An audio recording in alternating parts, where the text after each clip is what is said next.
ओम साईं राम, हर हर महादेव। आज का रात्रि संदेश। भगवान ने हर इंसान को एक जैसी मिट्टी से बनाया है। उसने ज़रा सा भी भेदभाव नहीं किया। इतना अंतर हो सकता है कि कोई बाहर से सुंदर है तो कोई अंदर से सुंदर है। ये दुनिया, ये लोग शारीरिक सुंदरता को देखते हैं, लेकिन भगवान आपकी अंतर आत्मा की सुंदरता को देखते हैं। हम जिस तरह खुद को सजने संवारने में समय लगाते हैं, क्योंकि तन का मैल तो साबुन पानी से धुल जाता है, लेकिन अगर मन को, आत्मा को स्वस्थ और पवित्र बनाना है तो उसके लिए हमें उस परमात्मा का ध्यान करना होता है। क्योंकि जिस खुशी को, जिस सुकून को हम इस दुनिया में ढूंढते हैं, बाहर ढूंढ रहे हैं, वो हमारे मन के भीतर है। हमारी आत्मा भी हमारे अंदर है और परमात्मा भी हमारे अंदर है। उनसे मिलने का रास्ता भी हमारे अंदर है।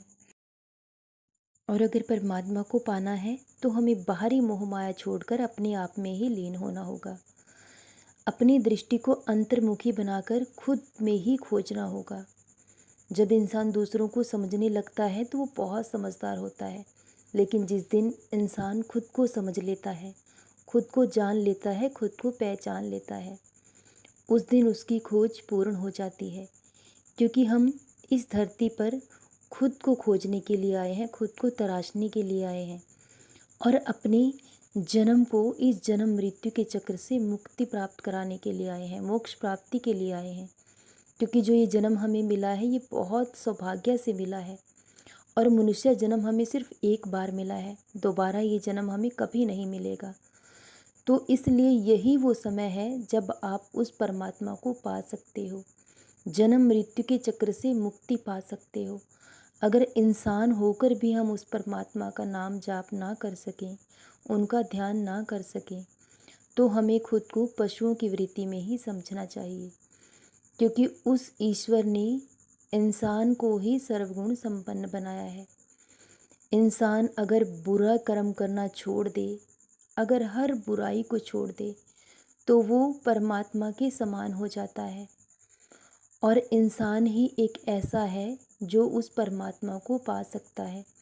क्योंकि इंसानी तन हमें इसीलिए मिला है कि हम उस परमात्मा में लीन हो सकें, उनके चरणों में खुद को समर्पण कर सकें। क्योंकि ना तो हम इस धरती पर कुछ लेकर आए हैं, ना यहाँ से कुछ लेकर जाएंगे। जो भी मिला यहीं से मिला और सब कुछ यहीं छूट जाने वाला है।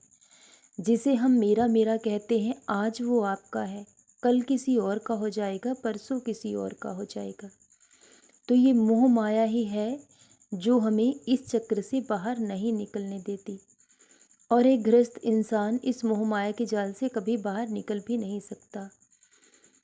तो इसलिए हमें लगता है कि जब हम अपनी सारी जिम्मेदारियों को निभा देंगे तब हम ईश्वर का नाम जाप करेंगे, लेकिन ऐसा दिन कभी नहीं आएगा।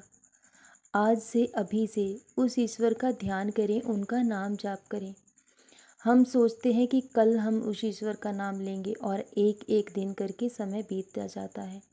अगर वो कल आपके जीवन में आए ही नहीं तब आप क्या करेंगे? इसलिए जितना हो सके उस ईश्वर को याद करिए, उनका नाम जाप करिए, क्योंकि यही हमारे जीवन की पूंजी है जो हमारे साथ जाएगी। और जब इंसान उस परमात्मा का ध्यान करता है, उनका नाम जाप करता है, तो एक दिन मन हमारे वश में ज़रूर हो जाता है। धीरे धीरे प्रयास करने से एक ना एक दिन मन नियंत्रित हो ही जाता है। क्योंकि मन बहुत चंचल होता है और उसे नियंत्रित करना बहुत मुश्किल होता है। लेकिन मन एक बच्चे की तरह होता है। अगर हम उसे सही गलत का अनुमान बताएंगे, उसे सही गलत का अंतर बताएंगे, तो एक दिन वो ज़रूर समझ जाएगा। और जिस दिन हमारा मन गलत मार्ग पर चलना छोड़ देता है, सही मार्ग पर चलने लगता है, उस दिन आप एक अच्छे इंसान बन जाते हो।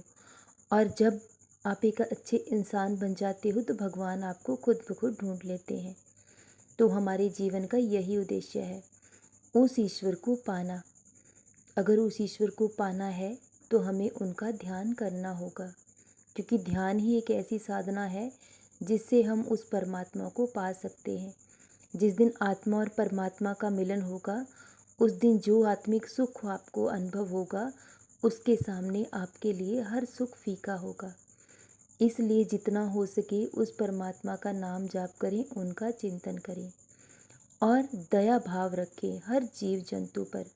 हर जीव जंतु में, इस सृष्टि के कण कण में उस ईश्वर का दर्शन करें तो आपकी सारी बुराइयां दूर हो जाएंगी और आपको हर कोई अपना लगने लगेगा।